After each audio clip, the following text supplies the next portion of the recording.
Bonjour à tous. Nous avons Henri Coudane en ligne ou pas? Il est normalement à 14h15. Je ne l'entends pas. Normalement, le président doit introduire la session.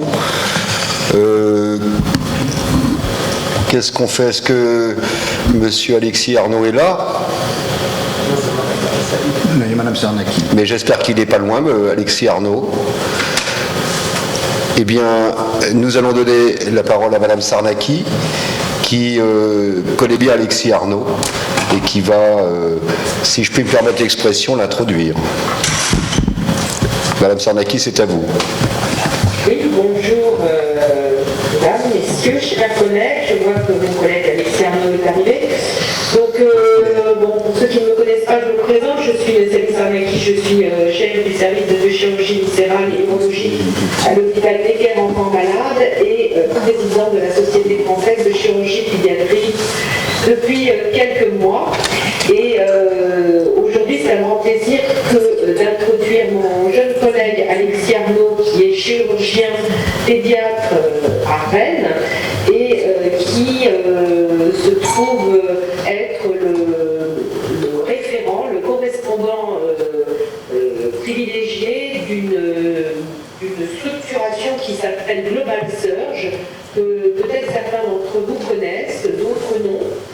C'est une structuration intéressante qui est mondiale et qui réalise assez régulièrement des grandes études sur des sujets de chirurgie souvent assez classiques, mais auxquelles on n'a pas, les questions auxquelles on n'a pas complètement répondu.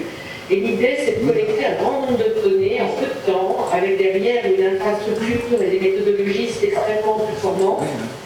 Ce qui fait qu'ils arrivent à publier des papiers sur 10 000, 20 000, 30 000, voire plus patients.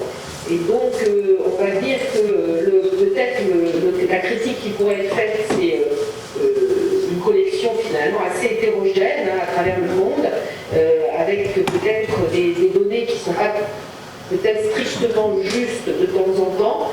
Et tout ceci est lissé par le grand nombre qui donne beaucoup de puissance à ces études. Aujourd'hui, Alexis Arnaud souhaitait rapporter de manière un petit peu exclusive à l'Académie de chirurgie des résultats tout à fait intéressants et sûrement qui vont changer notre réflexion à la sortie de cette grande pandémie et du déconfinement qui a eu lieu il y a peu de temps. Et dans la perspective de la reprise de nos activités chirurgicales. Donc je vais laisser la parole à Alexis Arnaud et je pense que cette communication effectivement est un petit peu brûlante et c'est très bien qu'on puisse vous en faire part de manière un peu en live direct. Voilà. Donc je laisse monsieur Arnaud. Permettez-moi juste de préciser, avant de donner la parole à M. Arnaud, que les auditeurs peuvent tout à fait poser des questions en tapant leur message en bas à droite de leur écran, de manière à ce qu'ils puissent ensuite répondre. Et nous ferons la même chose pour la session qui interviendra à 14h30, pour les modérateurs qui suivront. M. Arnaud, vous avez la parole. Est-ce que vous m'entendez? Oui. Oui. Bonjour, mesdames, messieurs, chers maîtres, chers collègues, je vous remercie de me laisser l'opportunité de présenter ces résultats. Donc effectivement, comme vous le disiez, madame le professeur Sarnaki, je suis chirurgien pédiatrique à Rennes et j'ai le plaisir de coordonner en France ces études pour Global Surge. Voilà. Merci à vous. Donc effectivement, je vous remercie de me laisser présenter les résultats de cette étude sur la mortalité et les complications pulmonaires post-opératoires chez les patients infectés par le SARS-CoV-2. Je vais vous présenter brièvement en quoi consiste ce réseau Global Surge. Comme vous l'a déjà un petit peu expliqué Mme Sarnaki, c'est un réseau de plus de 5000 chirurgiens dans le monde, dont le but est de permettre à tous les chirurgiens dans le monde de participer à des études de santé publique dont l'objectif est d'améliorer les suites après chirurgie à travers le monde. C'est un réseau inclusif et collaboratif, et comme vous pouvez le voir là, il est répandu à peu près sur tous les continents. Il y a déjà eu de nombreux travaux. Une première étude en 2014 qui avait permis de travailler sur les résultats de la chirurgie abdominale d'urgence qui avait donné lieu à 3 publications de grande ampleur dans le British Journal of Surgery, dans Surgical Endoscopy et dans le British Medical Journal. qui avait permis d'inclure un grand nombre de patients déjà à ce moment-là. Une autre étude en 2016 sur l'épidémiologie des infections de sites opératoires qui avait permis d'inclure plus de 12 000 patients. Et là aussi, on avait pu publier dans le Lancet Infectious Disease, dans le British Journal of Surgery. Et puis une étude plus récente en 2018 sur la qualité et les suites post-opératoires de la chirurgie oncologique à travers le monde, dont les résultats devaient être publiés juste au moment de l'épidémie de Covid, et donc la publication a été suspendue en attendant la fin de l'épidémie. Et donc quand l'épidémie de Covid a commencé à être mise en évidence un petit peu partout dans le monde, ce groupe s'est réveillé et à nouveau a été sollicité pour travailler sur la chirurgie et les suites post-opératoires dans ce contexte-là. Il y a déjà eu un premier papier dans le British Journal of Surgery dont l'objectif était de simuler le nombre d'interventions annulées et à reprogrammer à travers le monde, ce qui avait permis de mettre en évidence qu'environ 28 millions d'interventions chirurgicales seraient annulées à cause de cette pandémie. Et donc, plus particulièrement sur ce qui nous intéresse aujourd'hui, il a été soulevé un besoin urgent d'évaluer les suites post-opératoires des patients infectés par la Covid-19. Et donc pour cela, ce groupe a mis en place une étude qui est similaire aux précédentes dans la méthodologie, avec une cohorte multicentrique internationale, avec des critères d'inclusion qui sont extrêmement simples et des critères d'évaluation qui sont très simples aussi pour permettre, comme le disait Alain Sarnaki, une réponse rapide et une efficacité de l'étude en un temps très court. Et donc les critères d'inclusion étaient le fait d'avoir une infection à SARS-CoV-2 dans le mois périopératoire, entre 7 jours avant et 30 jours après. Le diagnostic était prouvé soit par test biologique, soit par scanner, et dans certains pays où le scanner ou les tests biologiques n'étaient pas forcément tout de suite possibles, devant une forte suspicion diagnostique, mais vous verrez que cela concerne très très peu de patients dans le cas. Les critères d'évaluation étaient la mortalité à 30 jours et les complications pulmonaires à 30 jours. Sur le plan éthique, elle respecte bien sûr toutes les lois françaises. Pour cela, nous avons obtenu l'accord du comité d'éthique rennais, nous avons mis en place une signature de non-opposition par les patients, leurs représentants légaux, et bien sûr, il s'agit d'un recueil de données anonymisées. Et il s'agissait d'un recueil prospectif et rétrospectif, le but étant d'inclure tous les patients à partir du moment où un service participe à l'étude. Il doit inclure tous les patients pendant la phase d'inclusion. Donc, comme vous pouvez le voir sur cette diapositive, 1128 patients ont été inclus, avec des patients à travers toute l'Europe, mais en particulier Italie, Espagne, Royaume-Uni et France, qui représentent 82% des inclusions, et les États-Unis. Donc on a 97% des patients qui proviennent des pays occidentaux. Donc la démographie, un quart des patients avaient un diagnostic préopératoire et 3 quarts en post-opératoire devant l'apparition des symptômes. 94% des patients avaient un diagnostic posé soit par test biologique, soit par scanner présentant évocateur de Covid-19.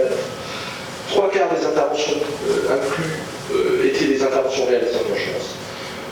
55% des interventions étaient liées à une pathologie bénigne.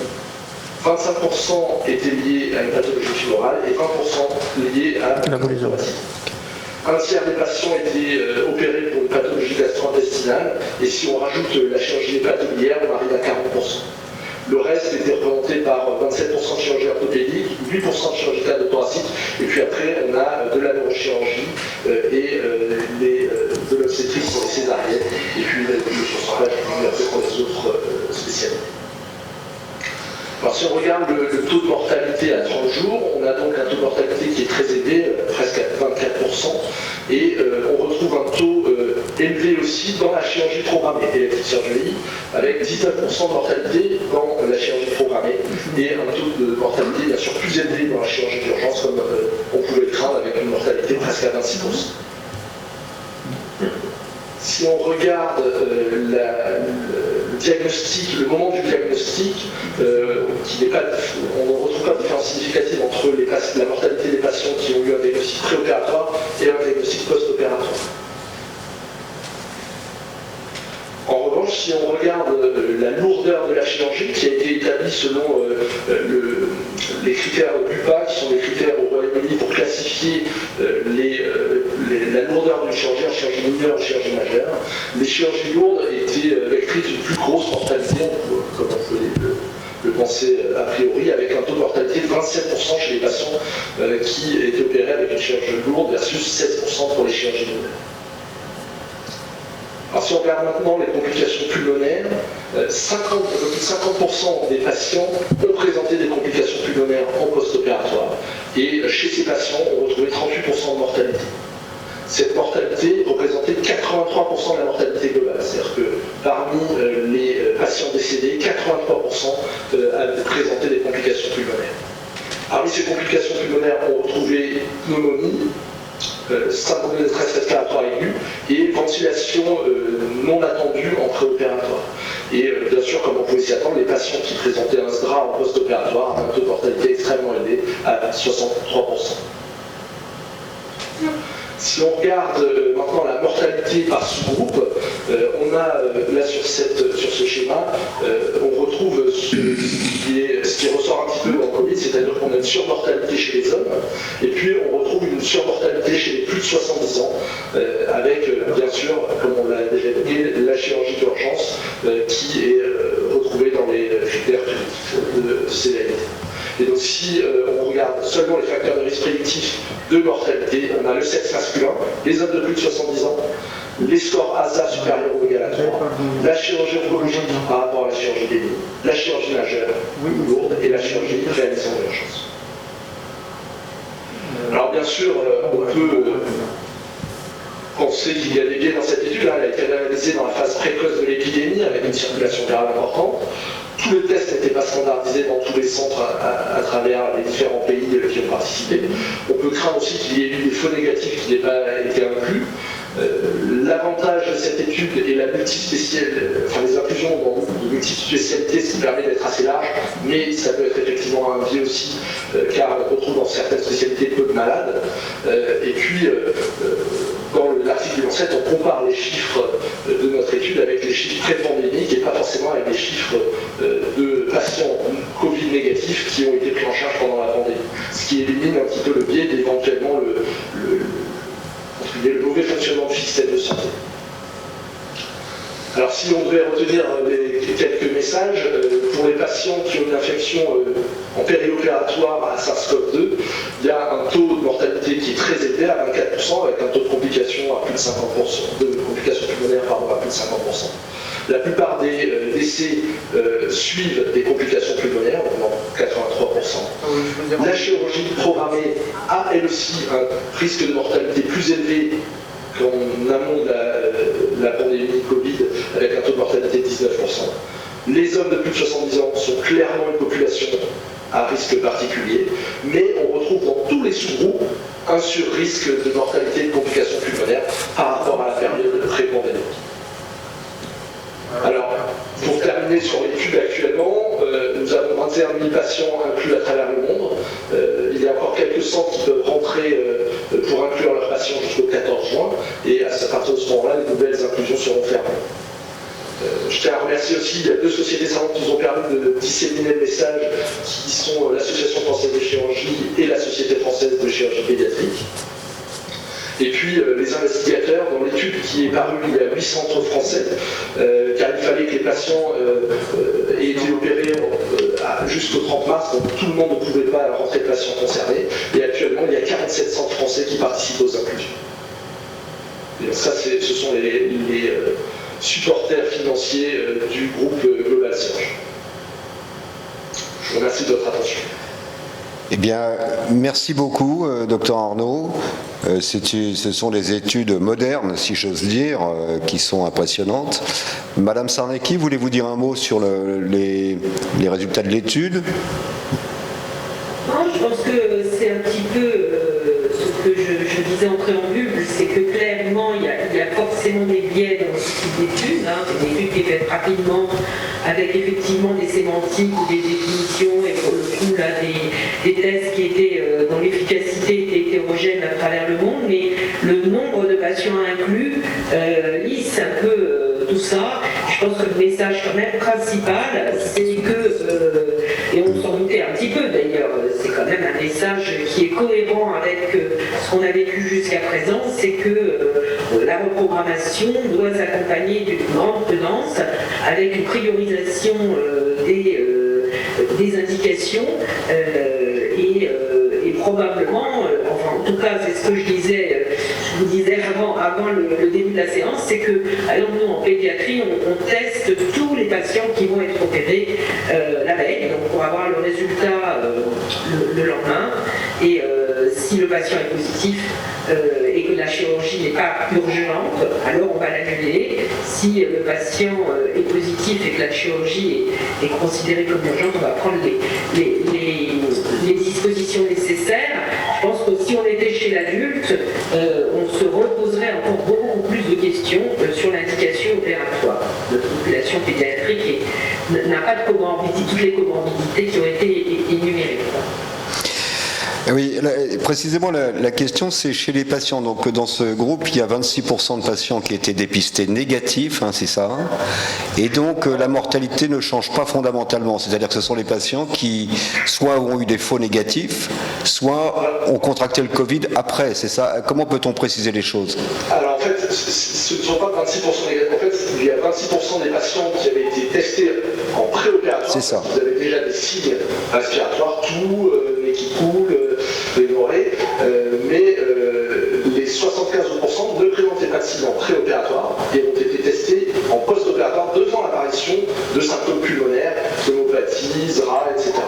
En fait, tous les patients de cette étude sont Covid positifs, mais ils ont été testés à différents moments. Et effectivement, comme vous dites, le fait d'avoir des symptômes en préopératoire ne change pas le taux de mortalité, le risque de complications pulmonaires, parce qu'en fait, probablement, les non-symptomatiques ont déjà des signes infectieux à bas bruit en préopératoire. Qu'est-ce que vous appelez la chirurgie mineure pour se situer? Et autre question, est-ce qu'il y a des résultats concernant la chirurgie bariatrique plus individualisée? Alors, la chirurgie mineure est clairement éditée, c'est difficile de faire l'énumération parce que c'est une liste de 70 pages d'interventions, mais en gros, ce sont les interventions de type biopsie, chirurgie pariétale de type hernie inguinale à froid ou hernie ombilicale. Dès qu'on passe en intra-abdominal pour la chirurgie digestive ou la neurochirurgie, la chirurgie cardio-thoracique et toutes les autres chirurgies, à partir du moment où on est plus invasif, on passe en chirurgie lourde. Okay. Et puis, malheureusement, on n'a pas de spécificité chirurgie bariatrique sur cette étude. Ok. Est-ce que vous avez... Oui, allez-y, posez les questions en vous présentant. Cali. Jean Cali, voilà. Merci. Tu m'entends? Oui, on t'entend très bien. Bon, alors, la première remarque que je voudrais faire, c'est que, comme d'habitude, dans le Lancet, c'est un meeting, et je pense que ça n'a pas une valeur extraordinaire. Je pense qu'il vaudrait mieux faire des études par pathologie séparée. J'ai participé hier à un webinaire intéressant de New York sur les hernies étrangulées. Et ce qui m'a frappé, c'est qu'on retrouve effectivement les mêmes chiffres de mortalité, mais que le malade soit opéré à froid ou à chaud, c'est la même chose. Ce qui implique tout de même que les opérations à froid sont indiquées quand il y a une épidémie de Covid. Voilà, donc je pense qu'il faut en tirer des conséquences. Et pour la chirurgie bariatrique et une chirurgie fonctionnelle, eh bien, c'est exactement la même chose. Et je crois qu'il faut, mais aussi, sans te dire, opérer que des urgences oreilles, comme l'a fait dans ce webinaire Invents pour une hernie Petersen. Voilà. Merci. Y a-t-il d'autres questions? Jean-Pierre Becquemin, j'ai une question. D'abord, félicitations, c'est une superbe étude, je trouve, avec une dynamique extraordinaire. Alors, évidemment, limite, ont été soulignées. J'ai une question assez simpliste. Il a été montré, semble-t-il, que les anticoagulants pouvaient diminuer le risque de problèmes vasculaires chez ces patients-là. Est-ce que dans cette étude, les traitements qui ont été institués ont pu être évalués?